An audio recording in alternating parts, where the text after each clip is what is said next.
Everyone. I'm happy to say that we have a wonderful episode in store for you today on Wednesdays with Willa. I am your host, Willa White, and this is my weekly podcast show that airs on Wednesday mornings at 10 a.m. Eastern on my Facebook page, Willa White Media. It also goes out on Lilydale Radio, and that's an audio only version that you can listen to on blogtalkradio.com/Lilydale Radio. Also is uploaded later to my YouTube channel. So a lot of different ways that you can tune into the show. And I am delighted to have as my guest today, Laura Wooster. Hello, Laura. Hi, Willa. Thanks for having me on again. I'm so Yes, excited. you've been on the show before. We had a great discussion about things. And today we're going to be talking about the intuitive life. That's something that people are really curious about. And I know they're going to be fascinated by the things that are shared today. And for those of you who don't know who Laura Wooster is, I have to say Worcester, actually. I have to say it that way because Laura hails from Massachusetts. So you may hear the inflections, the tones of the Boston accent today, and it's a lovely accent. And she's an intuitive medium who resides in Massachusetts, also an ordained minister. And I was recently on your podcast show too, so they can go find that podcast and find Laura at her website, laurawooster.com. So today, as I said, we're going to be focusing on the intuitive life. And as mediums, we get a lot of questions about what it's like to be a medium and intuitive and to know things. And so we're going to explore that today on our special show. So Laura, how about you share a little bit about your background so people have a sense of starting place for you? Okay, yes. Well, like I often say, nobody ever is born thinking, oh, I'm going to be a psychic medium when I grow up, right? It's rare. I guess it happens sometimes, but so my journey, my spiritual journey started when I was an adult, actually a mother at that point. So I'm super sensitive as a child, and I would sense things about people and know things about people that I shouldn't know. And I could see energy and sense energy in my room when I was going to sleep at night. And I used to have like strange out of body experiences and things. And I used to think that was the stuff of childhood, right? So I didn't really think much about it, other than the fact that I know that the people around me couldn't hear the things that I could hear. So I stopped talking about it. I didn't want to feel weird.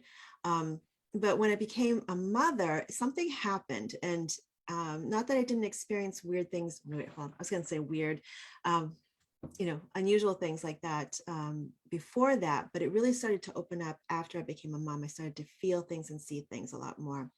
And I do think there's something about mother's intuition, right? I know that, a lot of people talk about mother's intuition, but I think it becoming a mother really turned that up for me. So in turn, I started to feel so much more and sense so much more that I actually started having anxiety. And part of it, I think, was also postpartum depression. And I often will say I'm an open book, so I'll just share it out there because I really think it's a lot more common than people realize. And I want people to know that there's a gift in it. When you look at it and consider it and deal with it, then there's things on the other side of that. So that's what I was doing, was when I didn't want to go on medication, although it was helpful at the time. I wanted to find other ways out of that. So I started meditating.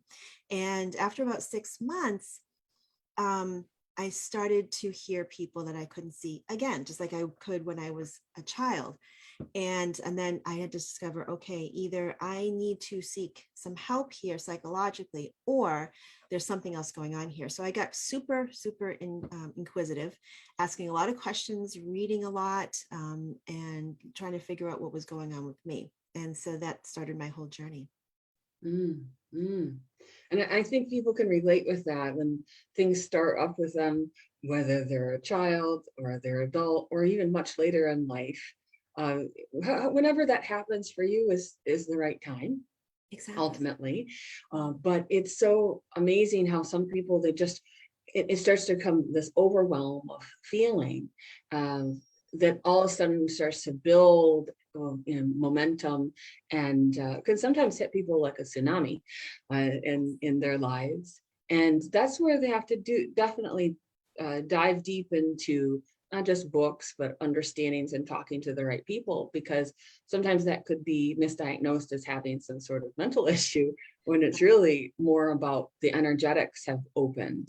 And just a thought I had while you were talking about how it happened when you had your children, a lot of energetic channels open up within the mother when they're pregnant. And that's tracked by Chinese medicine, but it's something that I felt even before I found the backup of the Chinese medicine things.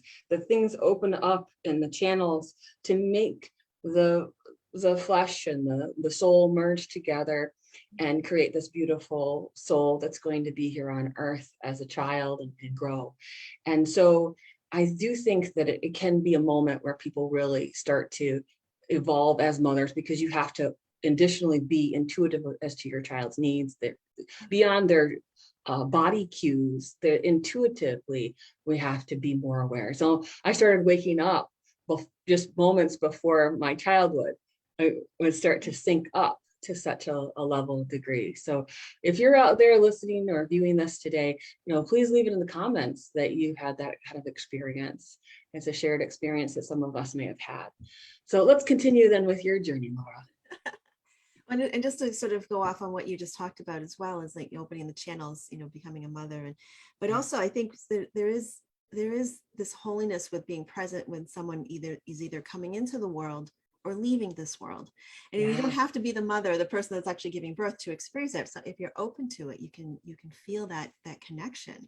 Yeah, so, that's an excellent point, because people can give birth to a project, and or to an event, and they can go through some of those energetic channels opening up in them as well. So good point. That's great. Yeah. So so that was many years ago. So that was 17 years ago, 18 years ago that this happened, and I really started to step into this. So I didn't know. I said, well, okay, something's happening here. I'm having a mediumistic experiences, but so I just started to just learn everything I could about angels and reincarnation and energy healing, everything I possibly could. I would just, my books shelves are like unbelievable, like they get everything. And it's because I just didn't know. I had to try to soak up every bit of information I could find. And then eventually, as time went on, I kept getting pulled to mediumship. And not that I wanted to, I often would say, I don't want to be a medium. I'm not a medium. I'm not a medium, right? But things, at some point I did say to the universe or to spirit, because I just kept feeling that pull, and I kept digging my heels in. And I finally just said to spirit one day, I said, if I'm meant to do this work, if this is the path I'm supposed to be on, just bring me the opportunities and I will step up. On questions, I won't ask questions. I'll just step up in the opportunities. And within 2 weeks, things just started happening. I kind of got pushed up on platform. It was all these different opportunities to really step into that and step past my fear. So it was probably the best thing I could have done. And what it did was it's very much like saying, Jesus, take the wheel. Basically, it's like, spirit, take the wheel, show me which way I need to go here. And I will step through that. So it's changed my life. Just that one sort of giving it up to spirit changed my life. Mm-hmm. When we do let go and let God, amazing things happen. And especially if we're so willing to go with that guidance, that intuitive lead that we are being given in those particular moments, because the rational mind starts to intervene and it says, oh, you don't need to go to do that. Why would you want to pursue that? Why do you think you need to call so-and-so or go do this? And I think it's about showing up and letting God or the divine source work through us in those moments. And that's something that you and I agree on so much, the understanding that mediumship is sacred, and that we become divine channels to help people connect with their loved ones in spirit. So I'm glad that you gave yourself over to it. It is a threshold, a turning point for a lot of people who are developing as mediums, for them to come to that recognition of, I am being utilized for this beautiful purpose, the spiritual purpose. And even those who are not mediums, that more on the level of spiritual healing or using their intuition, it's the same thing. Exactly. Yes. And that's the struggle. I think I think we deal with it. We're not immune to our ego stepping in. I mean, it's something we always have to deal with, at least for me, every day. You Sure. know, it's like, okay, so am I gonna be able to do this well today? It's like, no, no, no. I always have to turn it around and say, what can I do for spirit today? And it Yeah. changes the energy.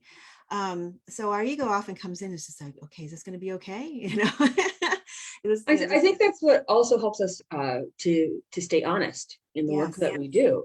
If yeah, I the way I look at it, when that voice comes in, I say, okay, that's just me wanting to do my ultimate best. And mhm, then I take care of the self-talk in those moments yeah, and remind myself that this is about giving yeah, and really helping in that mindset. We always want to do our best. And sometimes we get into that perfectionist mode that can destroy the intuition that we're receiving in that particular moment. But yeah. when we just go ahead and focus on the giving, then we're able to receive all the more from spirit. Yes. And I wish I could attribute this to the right person, but I heard a quote recently. I hope I get it right. If you consider your interactions that you do every day more of um, what is it? I forget. What can I get out of it? What can I share? What can I Right. share? You know, so I forget who, I might even you. I don't know. I can't remember who it was. But it was more of like, what can I share with this person rather than what, you know, what can I achieve? Mhm. And I think that's one of the things that a lot of medium students get caught up in is more about what they want from the connection. And we Mhm. have to remember when we step in and with a sitter, and you know, the highest and best may not be you doing a good reading that day. Right. And that's something that we have to work through, you know, and that's something I know that I struggle with sometimes, like, did I do my best? Because we don't have that yardstick to say, did I do a good job?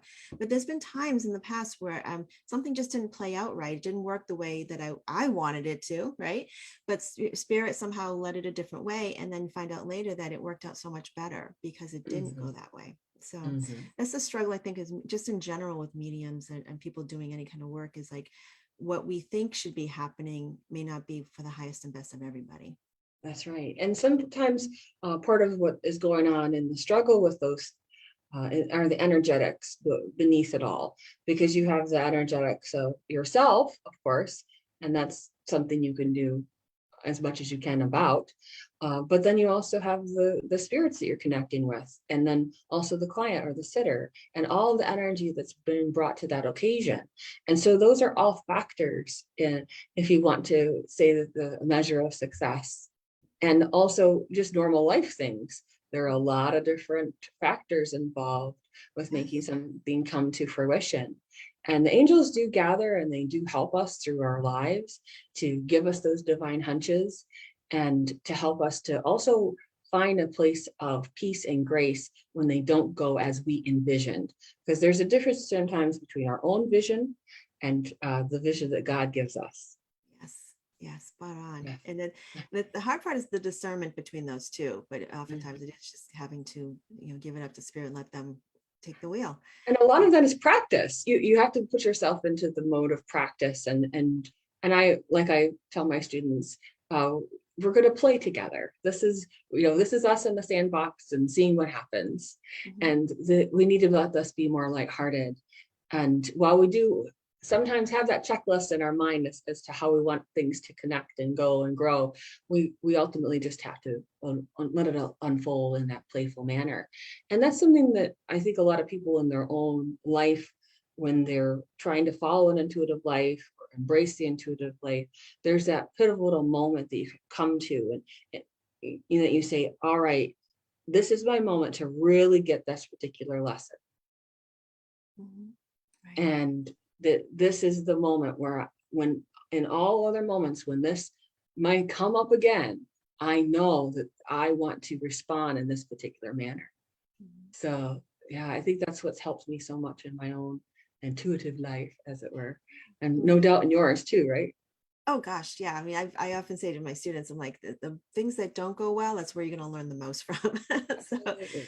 but also, Absolutely. it is also knowing, like you said, there's so many variables that could come into play when it comes to connections with spirit, and I find that even the moon cycles has an effect on it for me. True. And True. yeah, and So, but we just have to be super honest about what's in our control. Are we showing up as our best selves? Are we coming to the table as the clearest channel we possibly can be? Are we doing everything that possible to be that best and clearest vessel? And then being honest if you're not, and Sure. recognizing when you can't be. So that's something It's, that I'm always and giving addressing. yourself grace in those moments when you Yes. can't be.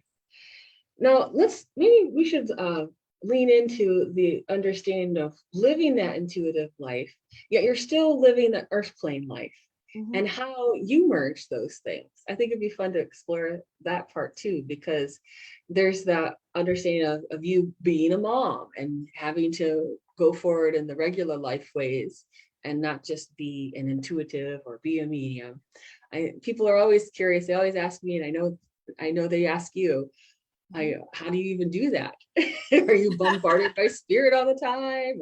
All those things. Yeah. Well, the first thing is like, not to get off track, but a lot of times, especially, and I know you probably see this with your students as well, is that a lot of times people are just first getting into this and they really are so excited about it and and I remember what it was like. So I remember reading all the books and everything and listening to podcasts and everything I possibly get, absorb as much as possible, that they forget that we're actually part of the physical world. But then I say, being part of the physical world is just as important. It's actually going to help your connection to spirit, Yes. being part of the physical world. And like you said on my podcast the other day, walking in the woods and going for a walk is a great way to get grounded and to get back in your body. Because when you can connect your spirit with your body, it's powerful. So yeah, so I've learned that over time is that I have to be fully present and put aside this stuff, but recognizing it only invites it in more. Yeah. Yes, absolutely. When we have those moments of the physical and intuitive can merge if we allow ourselves to embody the prayer of that moment. But we have to honor what's going on in that human life that we're having. I've noticed that if people try to really jump in with both feet and only try to live guided by those things, it's almost like they can't make a decision by themselves. They have to have Yes. some force that's telling them which way the wind should blow. And I don't think that's where I would suggest anybody lives from on a regular basis, that you at some point have to engage with that. It actually helps you to use left and right brain and utilize those more effectively if you are on that spiritual path, to not necessarily quit your job, but keep your day job in that sense, and know that you can start to recognize the spiritual components of that job that you're in. Yes. And be grateful of the break, because if we try to go too much, it's like exercising, like weren't used to exercising, and now all of a sudden, guess what, 24/7 you're on the treadmill. You would hurt yourself, physically, mentally, emotionally, and spiritually, energetically. It would be very, very difficult. So people do kind of like tread slowly, gently with yourself through this process. Yeah. And it's like, there's always, I think everybody who walks on this path, they always feel kind of pulled towards like, wouldn't it be great to like spend a year in an ashram or a convent or a monastery and just kind of leave the physical world behind and really, lean into the spiritual side. But, that's not always helpful. It might be helpful for some people, but it may not be helpful for most. And to find that those, rather than looking for extended amounts of time away from the world, of with the regular parts of life, is finding those moments where you can find the ashram, the monastery, the convent. That's That could be right. like you've mentioned before in our previous conversation, walking in the woods and just getting centered and listening and being fully present. That's the most important. You're right. You don't have to go and be in a silent retreat unless you do. But you don't have to. I've Yes, been, I've done that. but But go ahead. I'm sorry. it's so funny how when you're saying this, I'm reminded. I tell people that my definition of a saint is not someone who goes and lives in a cave and says, "Oh," but someone who actually goes and lives among people and does the best that they absolutely can and try to find grace and give grace in the moments that they share with other people and themselves. Yes. And then the grace with themselves when they can't do that. Yeah, That happens a lot because we're human, right? So we absolutely. misstep and do, take the wrong step, then we just have grace, offer grace to ourselves as well. Mm-hmm. Yeah, it's a process. But yeah, so intuition, yeah, I mean, I think there's a misconception that people think that it's some kind of unachievable thing. Like they see us as different, because this is what we do for work. But I believe intuition is accessible to everybody. I believe everybody experiences it maybe in different ways, but they experience it every single day. They just don't recognize it for what it is. Mm-hmm. Um, so, and like you said before, and which is something I often say too, before we went on the air, about it kind of, would it be great if we were out of a job? Yeah, yes. Like I tell people, I say, I'm actually talking myself out of a job right now because I'm encouraging you to go ahead and connect with your loved ones in spirit and connect with your intuition. And I can help that along. And perhaps I do it in a more amplified way than you do because I've had the practice and I've put the intention toward that. And not everybody is the way I explain this to people. It's like I have absolutely no desire to work on my car. Zero. Me Could neither. I learn how to change the oil in my car? I probably could. I don't want to. I have no desire to learn how to do brain surgery. Nope, not happening. But other people, that's their niche. And I guess for mediums, professional mediums, that is, it's kind of like we're the people that can do things. If you really, really wanted to go to college, you really, really want to study to do all those other things, you could. Mhm, But most people aren't going to because it's not necessarily what calls to them. mhm. But yeah, we have this there's certain clients where you just know they could do such an effective job of connecting with their loved ones in spirit Right. themselves. And I think that's kind of like our united goal is to encourage people to that level if we can. Oh yeah. I mean, I love when I have clients who've come over the years and they've come consistently and they'll say, you know what? That makes sense because that's exactly what I was feeling. Yep, that makes Yes. sense. It's exactly what I was feeling. And eventually it's almost like training wheels. They come once a year for a check-in and eventually they stop coming because they realize I already know, but she's just validating it. So they've built their confidence in what their own intuition is telling them. And I Yes. love that. I think then we've done our job. We've absolutely, Yes. we're not trying to create any kind of bond here where you have to come back to us all the time.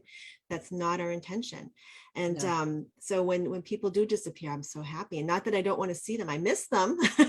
Sure, But sure, it means because that you almost I become friends. You like yeah, their energy and their, but exactly. it's one of those glorious moments. It's one of the things that spiritualism really stands for, that there is really no intermediary between you and God, that you have your own unique connection with the source of all, and you can have your own unique connection with your loved ones in spirit too, because love never dies. And that's such an important message for spiritualism and for mediumship. Exactly. Yeah.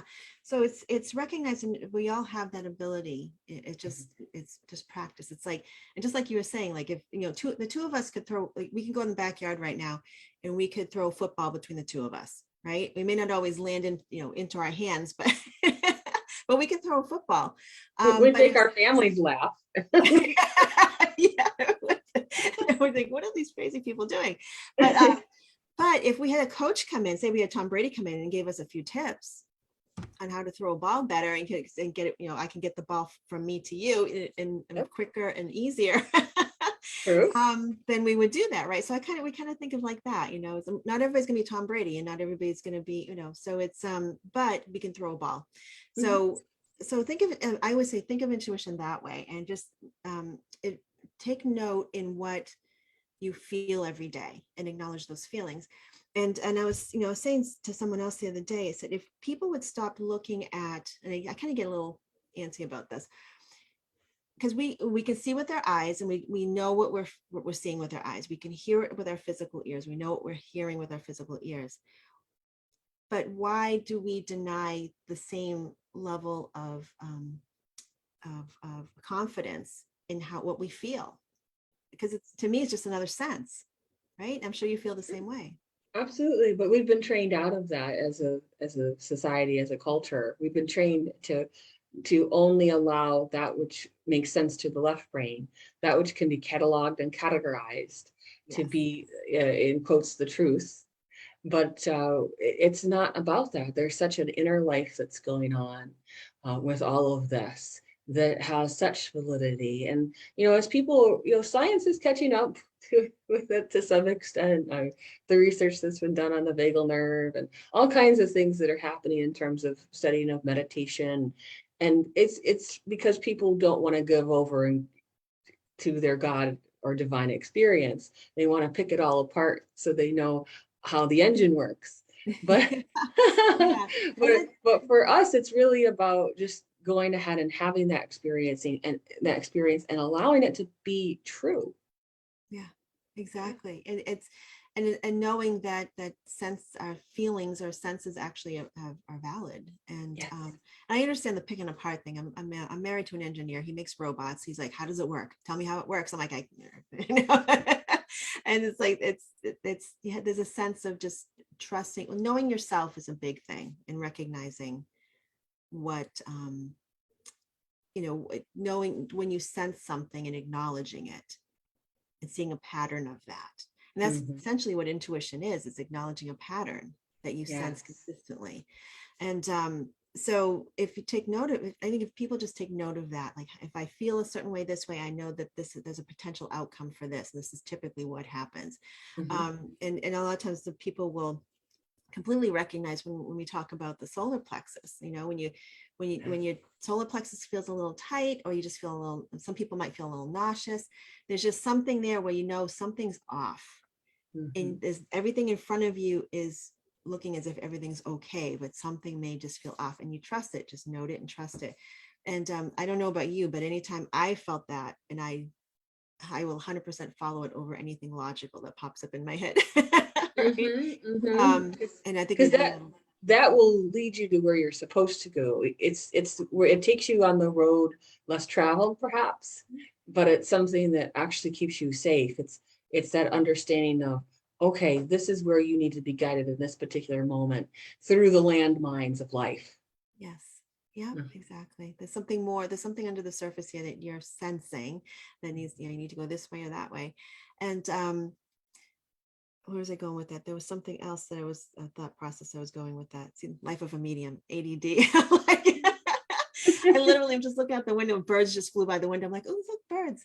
You're like squirrel. That idea is, but I think just to take off of that, as a medium, one of the things that we have to do is we have to maintain a conversation with spirit and with the sitter at the same time. So while the sitter is saying things, spirit is talking to me too.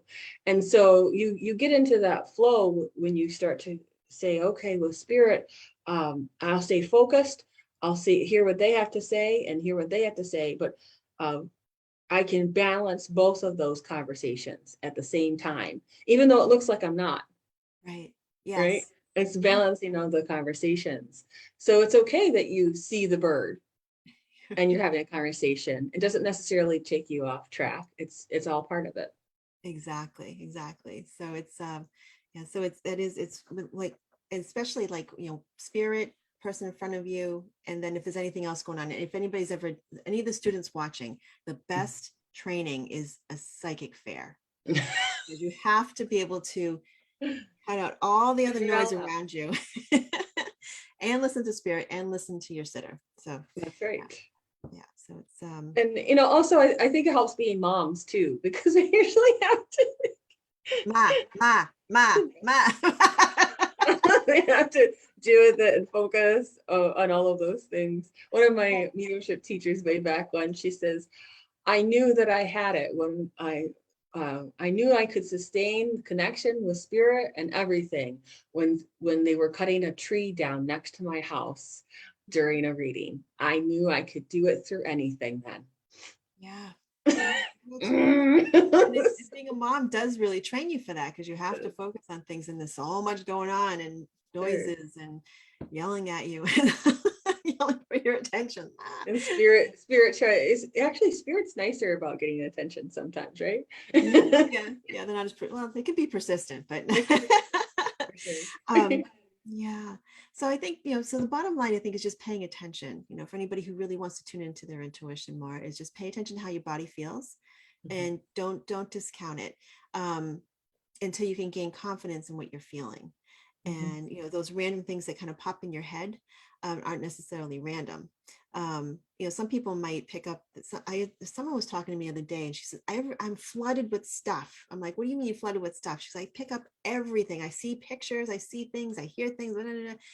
And I said, well, you're kind of like a psychic lint roller. You're walking through life and just picking everything up. But with intention and attention, then you can kind of sort through all that noise and decide what makes sense to pay attention to, what doesn't. And I could relate to her, because that's the way I was in school. I remember being, in grade school. And Mhm. I'll use this analogy a lot, and not that CNN existed back then, but it's almost like, listening to the teacher and are trying to watch CNN and trying to pay attention to the ticker down on the bottom with all the news going by, right? And Sure. then and also stuff going on outside the window, like the birds, right? So God, I could not pay attention in school, because I was hearing things, sensing things, feeling everything around me from the kids around me and the teacher. I was, seeing things around the teacher and everything. And I'm trying to pay attention to what she's saying. And I'm just like, Sure. there's It's a it's lot going on. truly an energy bombardment, and I remember Oh, that from yeah. my own days at school. That Yeah. it, you could feel other people's emotional lives. It came from all kinds of difficult um, home lives that were going on, their own stresses, the teacher having her stresses, his stress.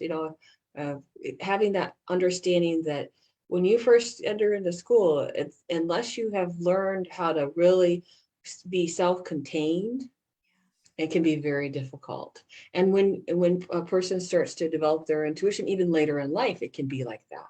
You can feel like everything's going to rub you raw until you learn some mind focus and concentration technique and some coping strategies to handle this. So you can, like you said, prioritize. Okay, so this is of high priority. This is just what's happening along the journey of life. And Yeah. it helps to have those discernments. And it helps Oh, us in our intuition. it's a continuing process and development too. I'm still working on that, Sure. years into this. Um, but with practice, like a development circle, psychic development, intuitive development, putting it into practice, you get some feedback back from what you're feeling. It's Mhm. almost like, with at least my experience was, when I sat in circle consistently. I don't do as much anymore, but when I sat in circle consistently, I was able to get a sense of, okay, this is urgent, this is not mine. And so I was able to sort of discern the level of connection, or what attention I should pay to certain things, or it's almost like a ding that I would hear. It's like, oh, Sure. that's somebody else's. Oh, that's mine. I definitely need to pay attention to this. Mhm. And so over time, it's like riding a bike. Eventually let go of the training wheels, but it's hard to describe if you haven't been through the process, but I know you know what I'm talking about, right? Oh, That absolutely. And it is such a process, and it behooves the people who are student mediums to remember that it is a process, and that if you don't get something your first few times out, it doesn't mean that you don't have it. It just means that you have to practice and allow that process to unfold. And a lot of people, even if they have some direct hits, as it were, with information, it takes years to develop. And yes, I agree. A development circle is one of the best ways to really develop your mediumship, because once a week, usually it's a weekly development circle, mind, body, spirit, you are aligning for that particular purpose, and you're setting that intention, and you start to get energetically revved up for that occasion. And your body knows how to then react. You know how you want to react. And it starts to become second nature. Yes, Yes. exactly. Yeah. And then you hone your attention and intention in that Yes. process as And well. confidence comes as you progress with that, but you're going to have down days, up days, all around days. There are going to have those moments based on whatever you're going through in your own personal life, or the energetic weather of what's going on in the world, or even within the person that you're paired up with that particular night. Mhm. Yeah, yeah. And I say that, I mean, every time I was in, I would sit every week, and there was actually a point when I was doing 2 a week. Mhm. Um, and I just knew every time I went in there, even though it was the same process every time, I would learn something different every single time. I would either do really well, or it didn't appear to do so well, but I learned a lot by the process Mhm. of not doing well. And so yeah, and I just find out I just take that um, development just into my daily life now, and just continue to hone it. Why am I sensing this, and why do I, not that I'm always tuned into that, but it's if I'm feeling something unusual that I'm not used to, I'm like, okay, let's see where we're going with this. You know? um but and also another thing too that I often tell my students is like, the way that you experience spirit, the way you experience your psychic abilities, your psychic senses today may be very different a year from now. And Absolutely. it's very unnerving for some people, like, but that's not working like it used to. And it's like, get used to it. Yeah, right. Change happens, and the way you energetically can handle certain thresholds and in the levels of, because when you're up leveling vibrationally, I've noticed that there can be a shift physiologically Yeah. within myself and with other people. It's as if you start to get more hypersensitive. You might go through a phase where you can't eat certain things. You have to have a particular structure for your sleep. For the other routines of your life, you kind of have to put in extra buffers of time in your schedule so that you have some downtime, because you're going through such an up leveling experience. And then what I do say to people is enjoy the plateau. When you get a plateau, enjoy it. Take Yeah. a rest, enjoy, and until you have to do the next climb, because there could be a lot of shift that Yeah. happens energetically that can alarm some people because they didn't expect that. Right. Yeah. Because you're just carrying along and everything's going great. And all of a sudden, oh, this is different. What happened? And they Mhm. think something's wrong with them, or they're doing something wrong, and maybe they're not. Maybe they're actually that plateau where it's sort of that resting time Mhm. for the next climb. And the other thing too that I found, and I ditched this early on. I found it didn't serve me at all. So I knew I let go of this. But sometimes when people in development, they kind of go into victim mode, like, Mm. oh, I can't do this and I can't do that, I'm too sensitive, and and it's like, doesn't serve. It's in recognizing your energetic boundaries, knowing what's best for you energetically, so that you can show up every day, Mhm. and do what you need to do every day for your family and for your clients. That's discernment and boundaries. But to be a victim to it is not going to serve you. Exactly, because that can become amplified to such an extent that people will go huddle in their houses or something. And Yeah. you have to find a balance of living in this world and the next one. We're basically at different points having our foot on one side and their foot on the other.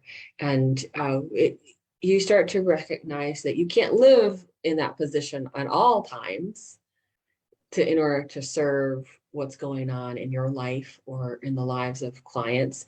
But you can know that to step into that is a sacred experience and keep it as such an upliftment, so that 24/7 you're not in that mode. You have to have your downtime. Yeah. And that's where I reinforce the idea of having buffer times in your schedule, because you don't want to get to victim mode. If you notice that you're starting to get to victim mode, it means you've gone into hypersensitivity. I say there's a pathway, because sensitive can become hypersensitive and then become insensitive to others. Oh, that's good. Yeah. That's really good. Yes. Yeah.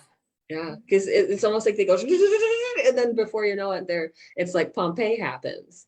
And, we don't want you doing that to the world or to yourself. Mhm.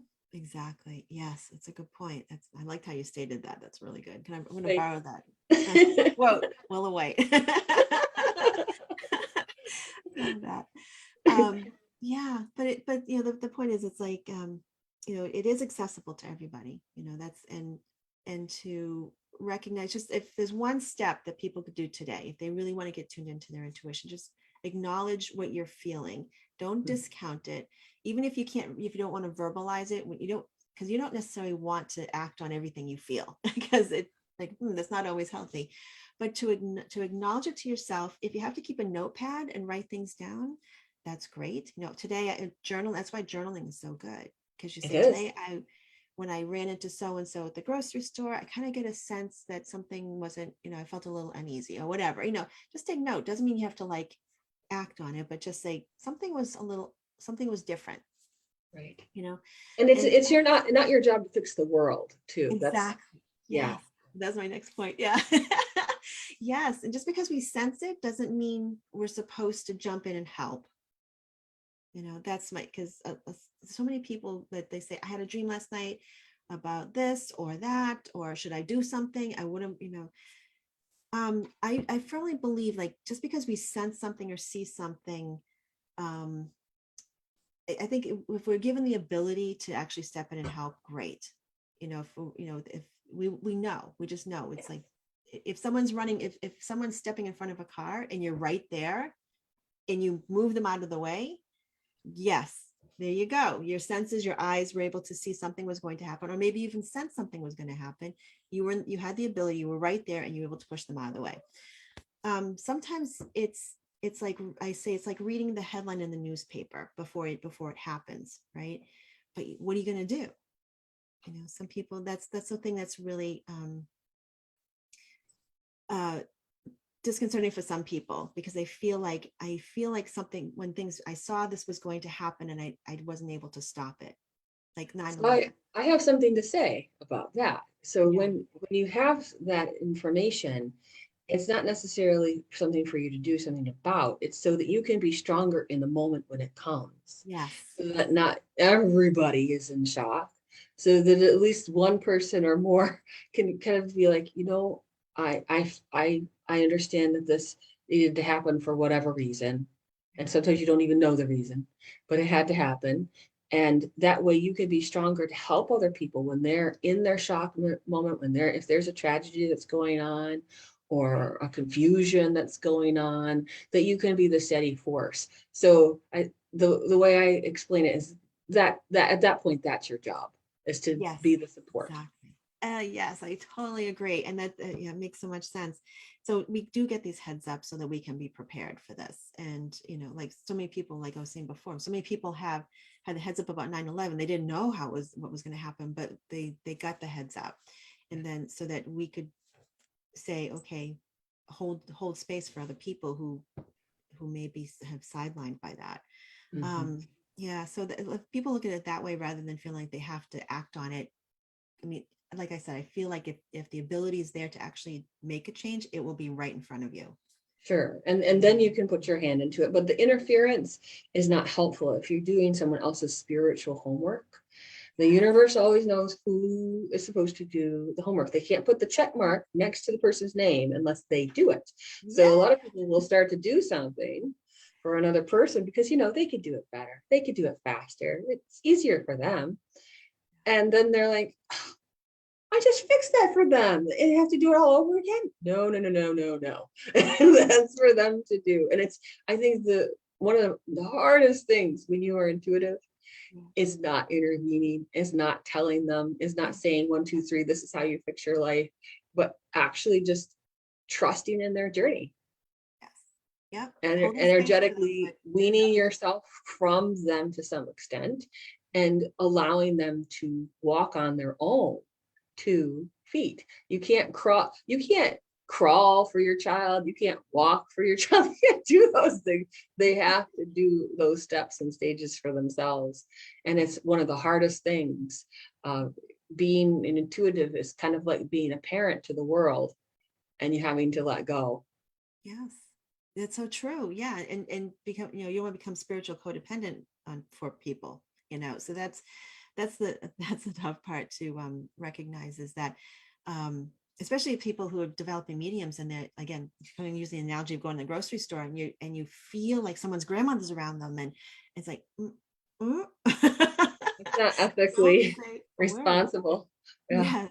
It's like, just because you sense it doesn't mean it's necessarily supposed to be you that delivers that message, so it's Yeah. So it's that discernment and setting the space. Okay, spirit, if I'm supposed to be working, show up at this time, and this is when I'll be working. Yes, healthy boundaries energetically, because you don't want to be bombarded. I, if I were to go to the grocery store with my children and start doing readings, I would be ignoring them. We wouldn't get them to where we needed to go. We wouldn't buy food. We wouldn't be able to do other things. And you have to honor who you're with in those moments. Exactly. That it's more than having some I feel special moment. Right. Exactly. Yeah. It's like, who are you doing it for at that Sure, point? Yeah. sure. And yeah, I know both of us do a lot of volunteer things. Mhm. So, there are a lot of those opportunities for people to have it. But there is a time and space for all of this, is I guess the bottom line that we wanted to share in that particular section of the show. Yes. So I know time's ticking by, but what else should we share with them about the intuitive life? We still got some time, don't worry. Good. Good. um, of the intuitive life and embracing that intuitive life, we've really focused in on energetically and emotionally what it takes, and a bit physically as well. But Yeah. what does it take for the other people in your life to accept to some extent that you're embracing or living the intuitive life? Oh. Huh. Yeah. It's well, just speaking from with when I was opening up quite a bit and being more vocal about what I sensed, with my husband was like, trying to, there was a couple of different things. Was that obviously he was going very logical with it. So if this is the case, why can't this be the case? If this is the case, why can't this be the case? And sometimes it's not, especially on this journey, it's not always good to share everything, because especially with someone, I know a lot of mediums who are actually married to engineers and very right left brain people, right? And I think there's a reason why. I think it's to keep us grounded and to keep us focused on, okay, not going off the deep end with these things, and keeping us in the physical world. um, so some of the journey you won't be able to take on the road with them. You can't take your spouse on the road with that a lot of times, and you kind of have to keep that to yourself as you develop your confidence. I would share some things with him, but I wasn't able to share everything because he just didn't get it. He just didn't understand it, and he couldn't walk that path with me. And and it didn't necessarily, and a lot of people feel like when they get to that point, they feel like their relationship is over because they can't share part of that world with them. And that they're not used to that. They're used to sharing everything with their partner. But recognizing you're on different spiritual paths, those are two different things. Mm, Sometimes it does mean the end of a relationship, and sometimes it doesn't. right. So when you open up intuitively, and if you find that you really start to open up quite a bit and you start experiencing the world very differently, that the person that you spend the most time with may not see the world the same way that you are. And it may take counseling, it may take having a lot of conversations, and just growing as you go. And yeah, so that's the biggest thing. The relationships around you will change when you see the world differently, when you experience the world energetically. And you see yourself differently. And that's one of the reasons why, when I was first opening up, um, I started seeing the world very differently. I saw myself differently. And that actually brought on, I think, in some sense, that depression that I was dealing with, because it's a sense of, it was almost, I think a lot of times depression is grief. It's um, letting go of the world that you thought you were living in. Yes. And so and again, that's where I kind of was in that victim mode of like, what's happening to me? I can't even go to my grocery store, and it's like, it's overwhelming. And I was like, And then I Mhm. started sitting, is what was really good about my mediumship training early on, even though that wasn't my reason for doing it, becoming a medium.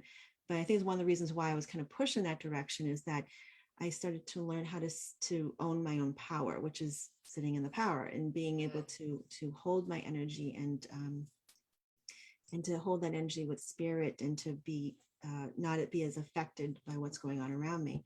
So, and I think that's, obviously part of the spiritual process. Doesn't mean that everybody is going to become a medium, but I think that that discernment of going through that kind of development, whether it be intuitive development, psychic development, can empower us in our everyday life. And like you were saying, like you could be in a regular, like in a muggle job. We'll just say that you're in a muggle job.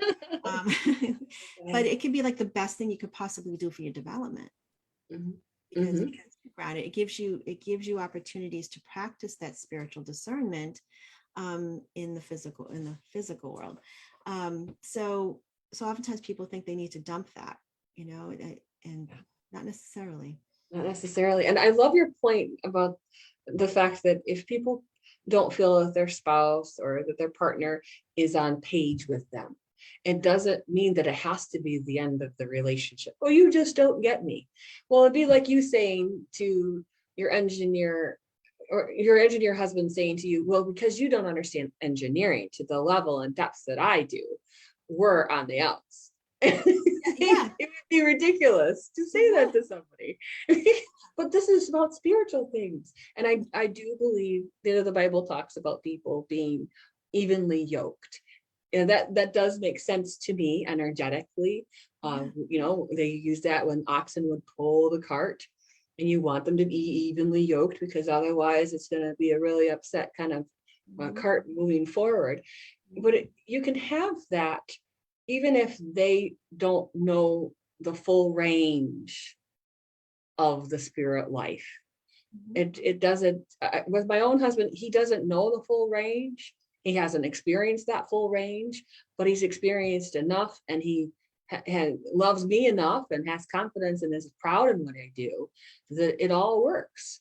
Yeah. But I actually like that I don't have to keep talking about spirit things with him, that I get my downtime with him, and I could just go ahead and be a woman, Yes. and instead of having to be the medium and having the expectation, well, you should know, right?